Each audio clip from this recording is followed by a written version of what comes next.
A legislação de trânsito brasileira não especifica até que idade a pessoa pode dirigir, depende das condições de cada um. A cada 10 anos é exigido o exame de aptidão física e mental para renovar a CNH, de acordo com a nova legislação, que entrou em vigor no ano passado. A cada 5 anos para quem tem entre 50 e 70 anos. E o prazo cai para 3 anos para quem tem mais de 70 anos. Essa diminuição de tempo leva em conta as dificuldades do envelhecimento, mas é muito importante que a família fique atenta.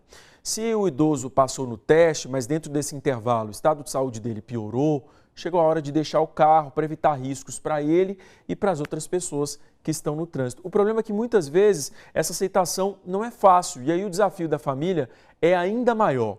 A gente convidou hoje a geriatra Bianca Figueiredo para falar sobre esse assunto. Bom dia, doutora Bianca. Obrigado pela participação mais uma vez. Bom dia, Lidevan. Eu que agradeço. Para mim é sempre uma alegria estar aqui com vocês. Obrigado, a gente fica muito feliz. Doutora Bianca, é um desafio para a família mesmo, né? Porque muitas vezes, o idoso que dirige, ele está mais ativo, ele não aceita muito que ele tem algumas condições, até mesmo que tem uma relação com reflexo situação que pode prejudicar o desempenho dele no trânsito. Como ter essa conversa, né? Como tentar contornar essa situação? Esse assunto é extremamente importante, mas pouco abordado, até entre nós profissionais que lidam com envelhecimento. Às vezes a gente não aborda, né? Se o paciente dirige. As famílias que estão nos ouvindo, que já passaram, estão passando por isso, sabe quanto gera um estresse dentro de casa. E muitos pacientes, inclusive, eles fogem da avaliação, né? Eles vão fugindo dos profissionais. Quando a família percebe que tem algo além do envelhecimento, para justamente a gente não impeça de dirigir. Muitas vezes a família só percebe quando acontece alguma coisa mais gritante, um acidente maior. Idosos muito independentes, né, quando vai tendo pequenos, por exemplo, arranhão, batidinhas, a família não percebe, né? Mas quando o idoso começa a ter acidentes, né, recorrentes, que a família percebe que tem algo estranho, realmente é um desafio.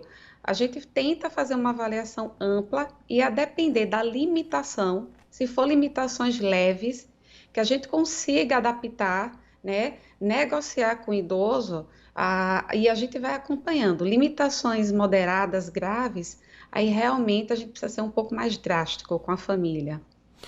O problema maior mesmo, eu acredito que seja entender, né, é a aceitação mesmo, né, de que, olha, eu tenho... Porque às vezes esse idoso, ele, como eu falei, ele no dia a dia, ele está ativo, ele muitas vezes até desempenha outras atividades consideradas até mais difíceis em casa, né? Ele se sente apto a dirigir, mas em alguns momentos pode vir aquela dificuldade de reflexo, por exemplo, muito repentina. Isso é muito comum, né, entre os idosos.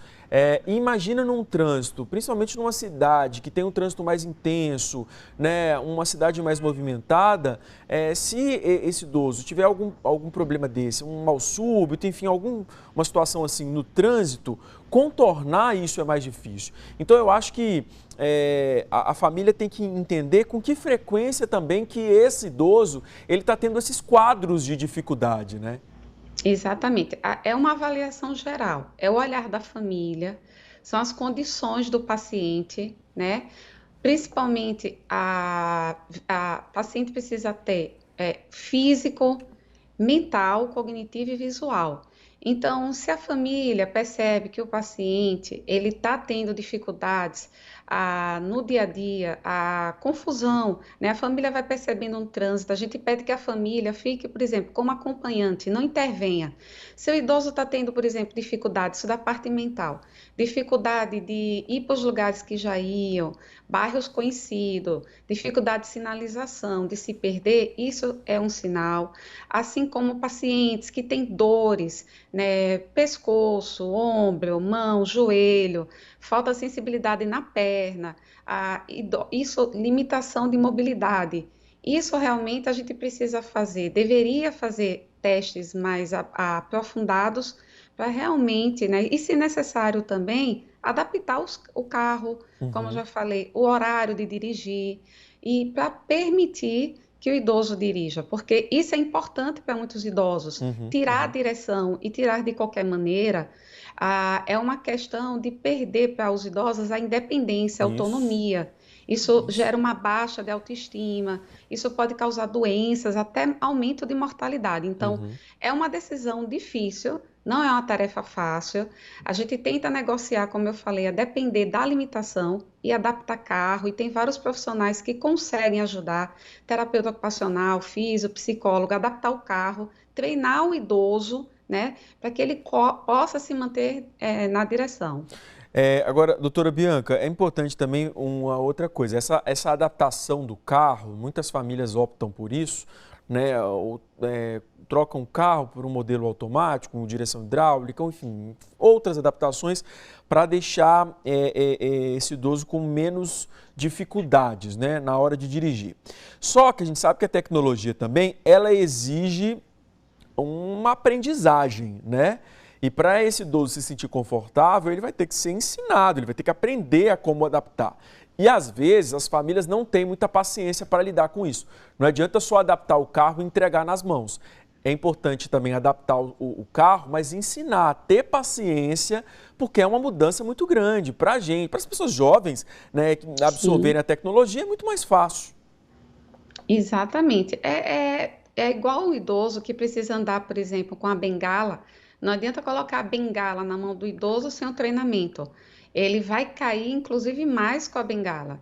Então, não adianta adaptar, ter um carro, né, mais moderno, que tenha sensor de ré, GPS, se não tiver adaptação. Se a família não tiver paciência, lógico que tem profissionais que fazem esse treinamento e ajudam essa adaptação, como eu falei, terapeuta ocupacional, físio, psicólogo, eles conseguem ajudar o idoso, né, tanto da parte muscular, cognitiva, as adaptações necessárias, mas a família realmente precisa ajudar. Não adianta realmente. Então, é um conjunto, né?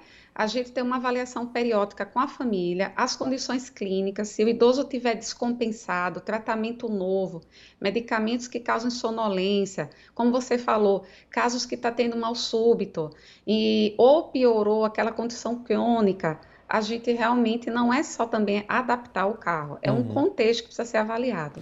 Eu vou até dar um exemplo. O meu avô, por exemplo, vai fazer 90 anos, ele sempre dirigiu, gosta de dirigir, ele é ativo, né, e encontra os amigos e tal, só que ele está com uma dificuldade agora auditiva. E a gente sabe que isso já está trazendo impacto no trânsito para ele, inclusive já até se envolveu em acidente. Então eu acho que esse é o momento, né, de chegar, da família tentar uma maneira de ter essa conversa. Porque, por exemplo, dificuldade auditiva no trânsito já é complicado. A redução da mobilidade também, né? O uso de bengala, que é uma outra coisa que ele também faz. Quando começa já a apresentar, por exemplo, dificuldades de algum tipo de disfunção visual, aí é pior ainda. Então a gente está falando de quadros até simples de serem identificados, né? Exatamente. Quando o paciente não tem alteração mental, cognitiva, quando eu falo assim, não tem um quadro, por exemplo, de demência, principalmente uma demência mais moderada, porque a demência leve até tem pacientes que conseguem manter a capacidade de dirigir com adaptações. Quando o idoso ele vai ficando dependente em alguma atividade, ele tem risco, por exemplo, de queda, como seu avô, tem uma deficiência visual, auditiva importante. É difícil, mas a gente começa o processo de educar esse idoso.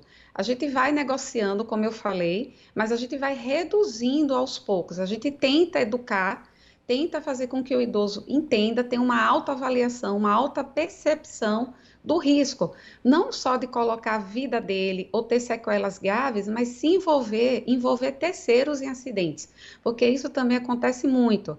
E é justamente também quando a família começa a ficar um pouco mais atenta, principalmente quando o paciente é muito independente. Então, é conscientizar o risco de sequelas permanentes, o risco de morte e o risco de colocar outras pessoas também. em risco, né? Não adianta de uma hora para outra querer mudar totalmente a rotina dele, né? Essa Exatamente. orientação, né, doutora Bianca, que você passou de estabelecer horário ou regiões, né, que são mais tranquilas, tudo isso, fazendo isso aos poucos, a aceitação fica Isso, muito mais fácil. É um processo que isso. vai exigir, inclusive, uma paciência da família. É importante que a família tenha paciência. Isso, a gente vai negociando. Então, assim, os lugares que ele. Às vezes é um prazer de ir num lugar perto, que ele Uhum. sempre foi, na casa de um filho, de um neto, no supermercado. A gente negocia distâncias curtas durante o dia, evitar, por exemplo, dias chuvosos, aqueles lugares que eles já estão acostumados. E aí a gente vai aos poucos, né, trabalhando isso. Mas é difícil, é como você falou, é difícil para a família, isso gera muito estresse. Os profissionais podem dar todo esse suporte, né, para a Uhum. família e realmente explicando ao paciente, convencendo que pode, né, a gente pode tentar amenizar isso.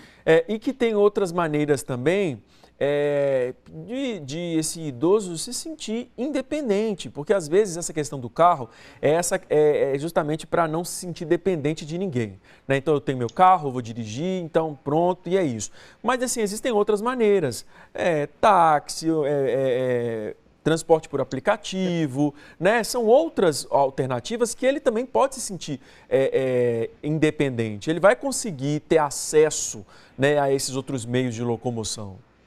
Exatamente. E como você falou, a gente vai trabalhando, a não ser que seja quadros realmente, limitações físicas, cognitivas, moderadas, assim, importantes. Aí, infelizmente, a gente tem que tirar a direção. Então, por exemplo, paciente que tem alteração cognitiva, que não está, que o quadro está mais avançado, a gente vai tendo alternativas. A gente fala que o carro está na oficina, a gente tira uma peça do carro importante, a chave desaparece.